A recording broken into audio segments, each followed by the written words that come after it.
Et c'est parti pour la deuxième partie de cette troisième journée du Rendez-vous des décideurs IT édition 2021.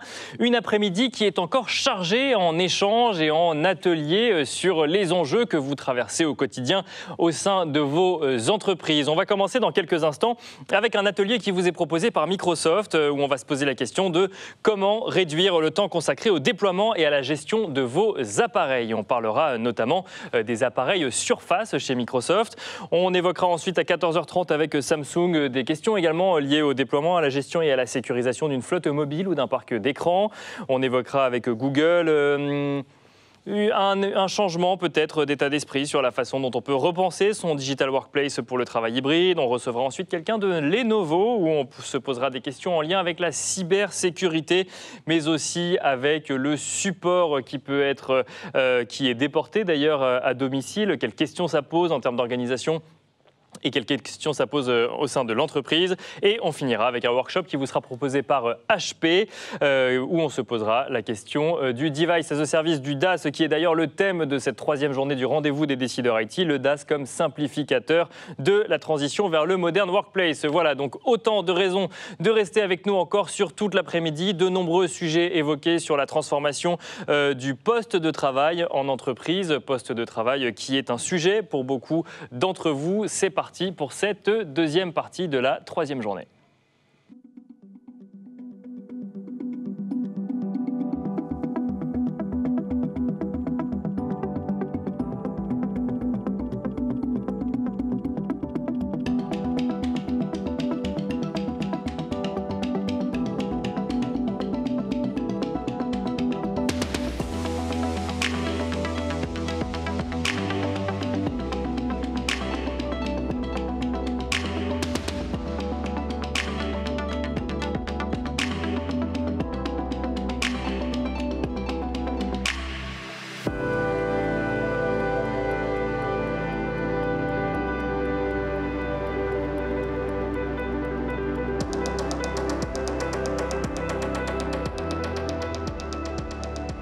Et on commence tout de suite avec un workshop donc dédié aux solutions Microsoft et notamment à la gamme Surface. Mais nous n'allons pas seulement parler d'équipements ou de solutions logicielles, nous allons tenter de comprendre la façon dont Microsoft voit l'évolution du travail en entreprise. Il y a le constat et il y a les solutions qu'on développe pour accompagner les entreprises face au constat.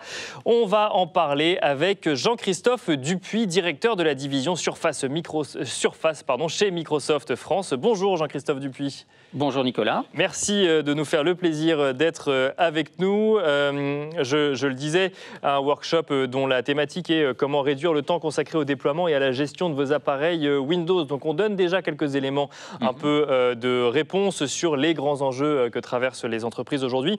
Mais je vous propose de commencer sur une mise en contexte finalement de ce que vivent aujourd'hui les entreprises. On va revenir un petit peu en arrière sur l'année et demie qui vient de s'écouler. Aujourd'hui, juin 2021. Si on doit faire un retour d'expérience de cette année où le télétravail s'est accéléré, où les entreprises ont dû faire face à de nouveaux enjeux, qu'est-ce que vous pouvez en tirer et quel retour d'expérience Microsoft en tire ? Alors c'est sûr Nicolas que la période a été assez spécifique. Bien sûr. Donc en fait ce dont on est sûr, c'est que les nouvelles façons de travailler en entreprise avec des appareils, ces nouvelles façons vont être extrêmement impactées par l'avènement de ce qu'on appelle les espaces de travail hybrides. D'accord. Donc ça veut dire qu'on va avoir des collaborateurs qui travaillent à la maison, tout ou partie, qui sont complètement revenus en entreprise, c'est le cas pour certains, et aussi des collaborateurs qui vont aller travailler dans des espaces collaboratifs totalement optimisé pour le travail à distance. Donc là, on ne parle ni du bureau ni de la maison, mais d'un tiers-lieu. Absolument. Et d'ailleurs, il y a une initiative qui vient d'être lancée par un très grand groupe français, leader mondial de son domaine, dans l'hôtellerie, tout le monde l'aura reconnu, qui a décidé en fait de transformer certaines chambres de ces hôtels, certains espaces de séminaire de ces hôtels, pour justement favoriser le travail hybride. Et ce qui est en plus intéressant, c'est si on regarde des études, alors là j'en ai une comme exemple qui s'appelle Fuse. Fuse, c'est un éditeur de logiciels dans le cloud de travail collaboratif, un éditeur américain. Il a fait il y a une super étude qui est disponible sur le net sur le sujet. C'est comment mettre en place le travail hybride en entreprise. En fait, ils définissent 4 grandes façons de le faire. D'accord. Mais ce qui est intéressant dans l'étude, c'est qu'ils disent 89% des collaborateurs qu'on a interrogés disent moi, pour moi, le fait de pouvoir être en tout lieu et pas dans les bureaux de l'entreprise, c'est un acquis, c'est plus quelque chose qui va faire que l'entreprise va se valoriser de le faire. D'accord, ah oui, c'est un prérequis. C'est un prérequis, c'est normal, et 83% d'entre eux disent en plus. Nous, on se sent autant productif en dehors de l'entreprise, que ce soit au domicile ou ailleurs, que dans l'entreprise. Donc on sent vraiment qu'il y a cette hybridation qui est devenue quelque chose d'essentiel en fait finalement pour les collaborateurs. C'est intéressant là le fait de voir qu'il y a des nouveaux acteurs en fait qui arrivent aussi sur le marché pour dire vous pouvez travailler de chez nous également. Absolument, absolument. Et là, dans le cas de ce grand acteur français... Oui, dont on ne dira pas le nom. Dont on ne dira pas le nom. Donc, ils vont équiper les salles soit de technologie Surface Hub, sur nos grands écrans travail collaboratif audio-vidéo, soit de solutions du marché de nos partenaires constructeurs sous une marque qui s'appelle Microsoft Teams Rooms. En fait, ce sont des appareils qui sont certifiés Microsoft Teams. Et qui vont apporter aussi cette capacité, peut-être un peu moins de travail collaboratif que va le faire un Surface Hub, mais en tout cas tout ça participe de l'effort d'avoir la meilleure expérience Teams possible. Et Teams, je vous le rappelle, qui aujourd'hui a dépassé les 150 millions d'utilisateurs beaucoup quotidiens. D'entreprises ont connu, découvert ou utilisé pendant la période qu'on vient de vivre. Du coup, la question peut se poser également pour Microsoft. Comment est-ce que vous avez été impacté, vous, de l'intérieur, par la situation? Vous venez de citer le nombre d'utilisations du logiciel ou de la solution Teams. Du coup, on a dû voir une explosion de la demande et une réorganisation aussi chez Microsoft. Alors chez Microsoft, on a été beaucoup en work from home, comme on dit. On a aussi eu à se poser la question de comment faire des démonstrations. À nos clients. Justement, on a quelques collaborateurs qui ont carrément mis chez eux des Surface Hub pour faire les présentations les plus interactives possibles.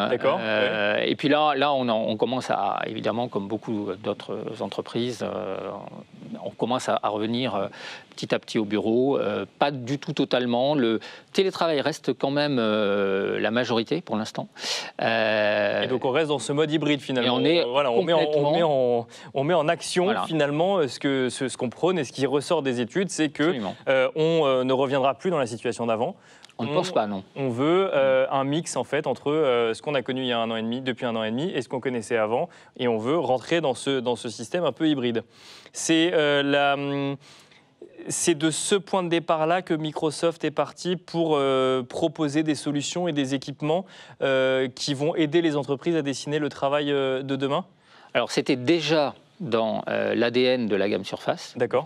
En fait, l'idée de la gamme Surface, à la base, c'est comment peut-on proposer l'écran, le plus parfait écran possible à la consommation de nos services cloud et donc Microsoft 365. Donc c'était ça ça partait de la solution. Ça partait de là. Et dans le postulat de départ, c'était très basique, comment je crée ce qu'on appelle le modern device, l'appareil du futur, qui va faire que je vais avoir la meilleure expérience possible.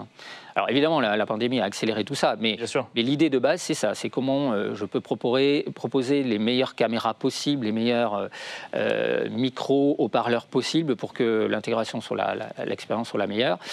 Par exemple, on a une machine de la gamme, qui est la Surface Pro X, qui propose en fait de l'intelligence artificielle sur le processeur, qui va vous permettre de recalculer la position de votre iris par rapport à celui qui vous regarde pour qu'il y ait une meilleure inclusion et que vous ayez vraiment l'impression que la personne vous regarde en permanence. D'accord. Ah oui, donc on développe en fait toutes les solutions qui permettent de faire en sorte que on aurait la même expérience que si on est comme aujourd'hui en face à face physiquement. Oui, mais là où on va plus loin avec justement Surface Hub, par exemple, on a lancé en février de cette année notre grande machine qui s'appelle le Surface Hub 2S 85 pouces. D'accord. Pourquoi c'est important ? Pourquoi la taille dans ce cas-là est très importante ? C'est que si je suis en vrai travail hybride, c'est-à-dire j'ai une salle de réunion, jusqu'à 50 personnes par exemple, équipées de cet appareil, 85 pouces c'est grand, bien sûr, et que des personnes soient ailleurs ou dans une autre entreprise ou à domicile, comment tout ce beau monde va être bien inclus. C'est-à-dire comment la personne qui est au fond de la salle va être aussi bien entendue que celle qui est devant l'écran. C'est tout ce que cette technologie va apporter. C'est-à-dire qu'elle vise vraiment à ce que tout le monde se sente inclus dans la réunion, quel que soit le nombre de personnes seules ou en groupe. Parce que l'idée, c'est de ne pas avoir en fait, d'intervenants en fait, de seconde zone dans la salle de réunion. C'est-à-dire qu'il y en a qui sont présents physiquement, d'autres qui sont en distanciel.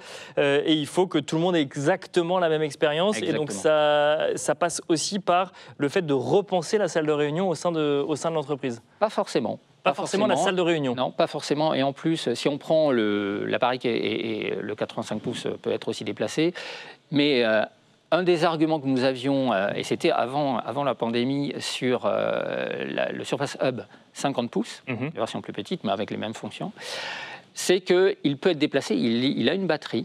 Et donc, vous n'êtes plus accroché à une salle de réunion, c'est la salle de réunion qui se déplace. Si D'accord, ok. Et donc, le concept, c'était ça, c'était du travail collaboratif partout, de façon totalement libre et sans discontinuité de service, puisqu'avec la batterie, on peut passer d'une salle à l'autre. D'accord. Et donc là, finalement, bon, cette idée, c'est la réunion qui se déplace, c'est l'usage en fait qui se déplace, et le lieu s'adapte finalement à l'usage et à la collaboration finalement. Après, voilà. Et ce qui compte, si vous voulez 50 personnes, il faut plutôt une salle de réunion pour 50 personnes. Bien sûr. Mais ça s'arrête là.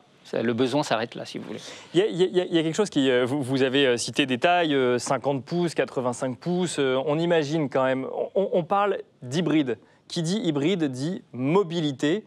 On imagine petit, en fait. On imagine des choses qui sont transportables facilement. Et en fait, là, ce que vous nous dites, c'est que non, il y a aussi cette transformation du bureau qui nécessite des expériences beaucoup plus immersives, en fait, quelque part. Absolument, absolument.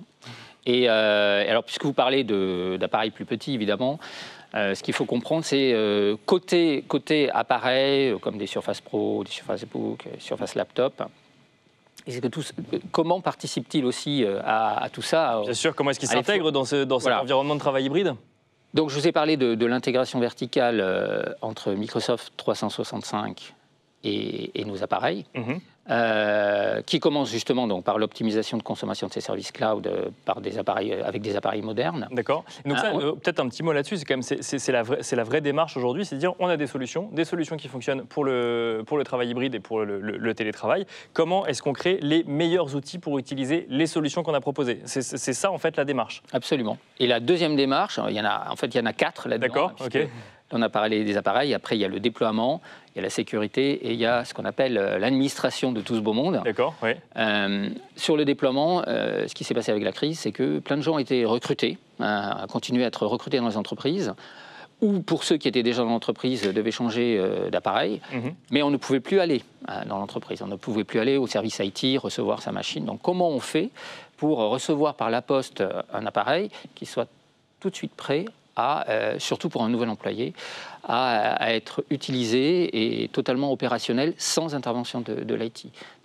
Et ça, vraie question, comment on fait du coup? Évidemment, j'ai la réponse. Donc la fonctionnalité, un nom barbare mais facile à comprendre, s'appelle Autopilot. D'accord. L'autopilot, c'est quoi? C'est le fait de pouvoir en fait enrôler les machines dans Azure Active Directory. Alors tout ça se fait par Endpoint Manager, bon, peu importe, je ne vais pas rentrer dans les couches de Microsoft 365. On va rester dans les usages, effectivement. Mais l'idée, c'est que, et toute la beauté du truc, c'est que nos partenaires qui mettent à neuf ces solutions, et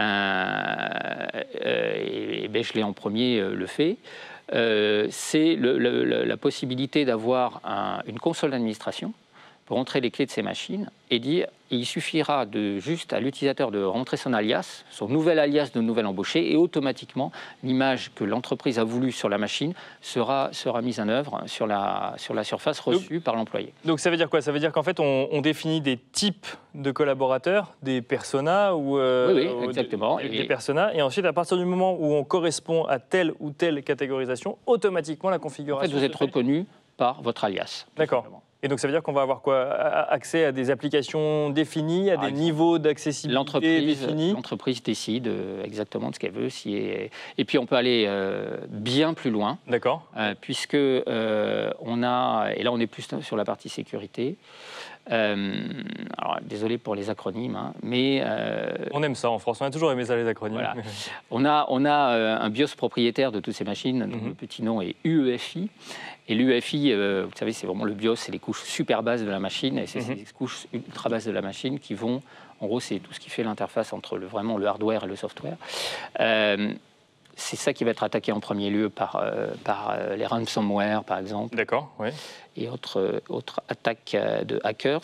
Et on va pouvoir l'enrôler, encore une fois, dans le cloud, dans Azure Active Directory. Ce qui fait qu'on va pouvoir décider de manager des partie hardware de la machine. Alors, ça se fait par une fonctionnalité qui s'appelle DFCI pour Device Firmware Configuration Interface. Et tout ça, ça veut dire, je déploie 500 surfaces et je me dis, sur ces 200-là, je veux absolument que le port USB soit bloqué. D'accord, donc en fait, on va manager à distance du hardware de la machine pour des raisons de sécurité. Exactement. Mais ça permet quoi? Ça permet d'être proactif ou réactif, ou j'imagine un peu les deux, mais... Vous êtes dans le domaine de la défense. Le client a dit il n'est pas question, par exemple, que les caméras puissent être actives. D'accord. On ne sait jamais. Si quelqu'un, on peut les désactiver à l'entrée, mais la beauté, c'est qu'on peut les réactiver quand on veut. D'accord. Par exemple, la machine change de service et est donnée à quelqu'un d'autre qui peut utiliser la caméra. On peut débloquer ce bloqueur qu'on a mis un instant. Et c'est possible à plein de niveaux de la machine. C'est intéressant cette flexibilité en fait qu'on imagine et qu'on met en place dans la construction et dans la gestion des devices. On va continuer à en parler. Juste avant, on a Diamant qui est avec nous, dessinateur, et qui croque un petit peu les différents échanges qu'on a sur toute la journée. Donc il y a le dessin de Diamant qui va apparaître à l'écran, qu'on peut regarder ensemble. Jean-Christophe, bienvenue dans votre tiers-lieu. Ah oui, donc il revient sur l'exemple que vous donniez tout à l'heure. Ça, c'est une sacrée surface. Donc en lien effectivement avec le nom de l'équipement, mais aussi du lieu. On imagine aussi, là vous avez parlé, on a parlé de déploiement, on a parlé de sécurité, il y a administration aussi que vous avez mentionné tout à l'heure. Oui, c'est en lien avec les deux premiers, évidemment, c'est toujours cette notion à distance de pouvoir intervenir à tout moment sur des machines. Oui, alors ça va... alors, administration et sécurité sont des choses très très liées. Je vous donne un exemple très simple. Un collaborateur décide de quitter l'entreprise rapidement avec sa machine sous le bras, sans passer par le fait de la rendre. Ça peut arriver. On saura par cette administration moderne, par exemple, effacer à distance ce qu'il y a sur le disque dur. D'accord. Des fonctionnalités qu'on pouvait connaître dans des cas de vol ou autre, dans la vie personnelle. Là, effectivement, on peut intervenir et supprimer d'un coup d'un seul toutes les données qui concernent l'entreprise de la machine en question. Donc tout ça est possible grâce à cette intégration verticale Microsoft 365 et toutes ces couches de sécurité et le hardware surface. La question que j'ai envie de vous poser, Jean-Christophe Dupuis, qui n'est peut-être pas celle que se posent les DSI, mais en tout cas la réponse va être celle qui va leur permettre de comprendre un petit peu plus l'état d'esprit, c'est pourquoi ? Pourquoi penser aujourd'hui cette capacité de gérer à distance des flottes mobiles de 100, 200, 1000 devices? C'était quoi? C'était un enjeu qui remontait finalement des échanges que vous aviez avec vos clients? Alors là, vous parlez en fait, oublions la crise, la pandémie. Bien sûr.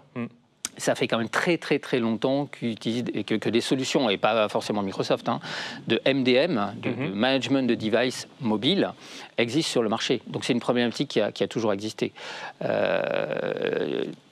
Par exemple, à une époque, c'était comment je suis sûr que tout le monde a la même version de Windows sur le poste de travail. Donc en fait, ce n'est on va dire, une optimisation de ces services-là. Mais ce n'est pas dû à la pandémie. On a toujours eu besoin d'administrer des flottes. On voit qu'on utilise de plus en plus de téléphones, de smartphones dans le cadre de l'entreprise. Oui, complètement. Oui, une des améliorations. On se demande même si ce n'est pas en train de devenir une des premières briques du poste de travail aujourd'hui. Absolument. Et aujourd'hui, une amélioration de ça, c'est le cas sur le mien, j'ai une séparation de mes applications professionnelles et de mes applications personnelles sur le téléphone. Et c'est totalement étanche. Parce que quoi, on part du principe que de toute façon, il y aura une double utilisation sur ces devices et qu'il faut l'anticiper plutôt que d'essayer de la contrôler? Absolument. Et donc ça va permettre quoi? Ça veut dire que ce que je fais sur mon téléphone, sur mon téléphone, mais sur la partie personnelle, n'aura aucun lien, il sera complètement aucun lien. avec la personne. Ça sera totalement étanche. C'est le cas déjà. Hein. C'est le cas. Et si je me fais attaquer, par exemple, sur ce téléphone, via la partie personnelle, ça n'aura aucun... Vous êtes protégé. Même si le disque dur est touché du téléphone. Oui, tout à fait. Parce qu'on va appliquer au téléphone des couches de sécurité qui sont celles qu'on retrouve dans Microsoft 365, quel que soit l'operating system du téléphone. Quel que soit l'operating system du téléphone. Donc du coup, on a parlé de beaucoup de types de devices différents. Il y a cette question d'expérience. Donc la thématique de ce workshop, c'est comment réduire le temps consacré au déploiement et à la gestion de vos appareils Windows. Là, on a expliqué un peu comment ça fonctionne. Comment est-ce qu'on réduit le temps ? On le fait à la place de l'entreprise. L'entreprise délègue aussi cette partie-là. Typiquement, sur le déploiement, Autopilot, que je citais tout à l'heure, là, il y a énormément d'études sur le sujet, pas mal sont publiques. C'est à peu près 3 heures de gagner sur le déploiement pour un seul individu et une seule machine, par machine. Et c'est 16% de coûts en moins au total sur le déploiement dans une entreprise. Donc c'est ultra significatif. Et parce que en fait, on automatise finalement en fait le déploiement. On prend un peu plus de temps pour préparer, du coup j'imagine, et ensuite on peut déployer sur n'importe quelle machine. Alors c'est le partenaire de Microsoft qui a accès à cette fameuse console d'administration dont je vous parlais, qui s'appelle un Partner Center, qui va préparer et ensuite derrière c'est les tuyaux cloud qui vont faire en sorte que tout soit provisionné dans Azure pour s'assurer que ces déploiements soient le plus automatisés possible. Si le collaborateur il est chez lui, hein, rappelons-le, donc effectivement il est... Bon, pour lui c'est archi transparent. Hein. Oui. C'est-à-dire il reçoit une machine, cette machine c'est un démarrage de Windows de première utilisation. D'accord. Et voilà, le clavier, vous le voulez quoi, français, quel est le code Wi-Fi de votre appartement, et il rentre son alias et c'est fini. Voilà, c'est tout. Et quand il vient dans l'entreprise, du coup, il se déplace avec le... Eh bien, en fait, il est considéré chez lui comme s'il était dans l'entreprise. D'accord. C'est-à-dire, il a toutes les couches de sécurité comme s'il était dans l'entreprise. Et ensuite, c'est transparent. En termes d'expérience, finalement, d'expérience un peu fluide, là pour le coup, c'est... Voilà, il n'y a pas de... C'est pareil. C'est pareil, très bien. Donc ça participe au travail hybride. Bon, je vous assaille un peu de questions, mais c'est pour vraiment comprendre concrètement ce que ça veut dire côté DSI, côté collaborateur. Un mot du DaaS, Device as a Service. En fait, on en parle depuis tout à l'heure, mais sans le mentionner concrètement. On est aujourd'hui au rendez-vous des décideurs IT, donc organisé par le groupe Bechley.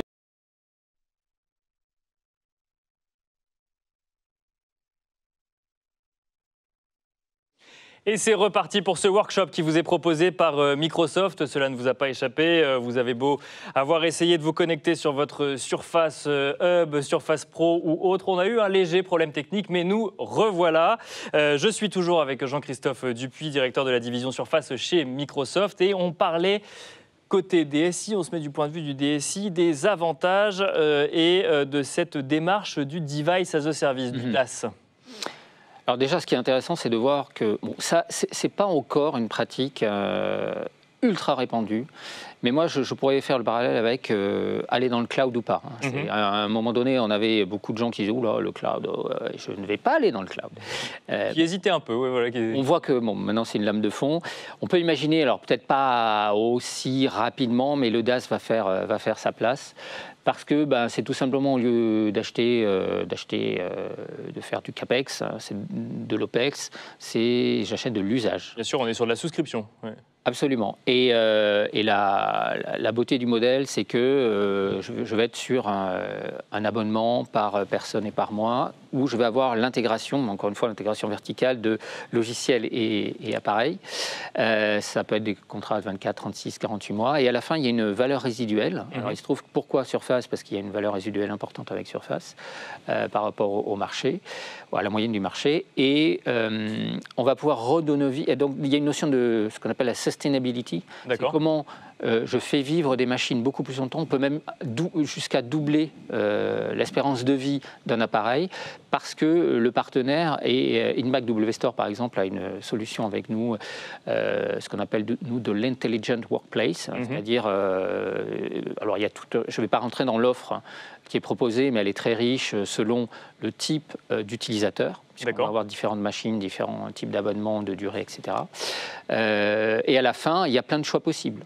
C'est-à-dire que le client peut dire finalement, j'aimerais acquérir les machines. Non, finalement, je vais plutôt partir sur un service à long terme et tous les N mois, j'équiperai mes collaborateurs des nouvelles machines. Et du coup, celle qui n'utilisera plus pourra être réinjectée dans le business. D'accord, donc pas forcément utilisée par l'entreprise, mais... Exactement, on leur redonne de la valeur. Elles sont, on est sûr, totalement updatées, avec les bonnes versions de logiciels qui vont bien. Et donc ça participe de la sustainabilité du marché. Donc en fait, ça a un double avantage, si je comprends bien. D'un côté, on s'engage dans une démarche un peu plus durable, et de l'autre, en fait, on a une valeur résiduelle à la fin qui réduit le coût d'utilisation en fait, de la machine. Et après, ce qui est intéressant, c'est tout le service qu'il y a autour.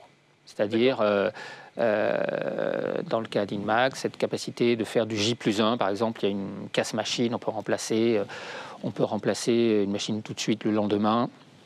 Et donc là, vous avez un ensemble de services à la carte que vous choisissez, en plus le DAS et le socle, et ensuite vous avez des services additionnels. Des services additionnels, donc comme par exemple, j'imagine, la maintenance ou ce genre de... Absolument. Parce que finalement, en fait, la démarche, c'est de dire, moi, en tant que DSI, je m'en occupe plus ou je m'en occupe moins puisque je délègue en fait la gestion des flottes de devices, et ce qui m'assure que ça fonctionne, en fait, si je comprends bien. C'est ça. C'est ça, et bon, on finira là-dessus. Alors, merci beaucoup Jean-Christophe Dupuy, directeur de la division Surface chez Microsoft France. Thomas, vous aviez une question. Par contre, on reste dépendant de la qualité de la connexion Internet de chez soi. Jean-Christophe Dupuy, oui, j'imagine. Oui. Eh bien oui, c'est vrai. C'est vrai. Et quand moi je me trouve ni au bureau, ni dans un espace collaboratif, ni chez moi, et que j'ai une mauvaise connexion ou je suis un peu perdu, j'utilise souvent effectivement le forfait de mon téléphone pour partager tout simplement une borne Wi-Fi, et je travaille comme ça. Merci beaucoup donc Jean-Christophe Dupuy de nous avoir expliqué comment réduire le temps consacré au déploiement et à la gestion de vos appareils Windows. On va se quitter en dessin avec un nouveau dessin de diamant qui va apparaître à l'écran dans quelques instants. Une flotte de devices à valeur ajoutée. On voit la DSI qui apparaît dans une sorte de soleil ou de lune qui du coup... De sérénité. Qui rayonne finalement sur ces différents devices. Merci donc Jean-Christophe Dupuy. Merci Nicolas. Merci à vous également de nous avoir suivis et restez avec nous. On enchaîne tout de suite avec un workshop qui nous est proposé à présent par Samsung.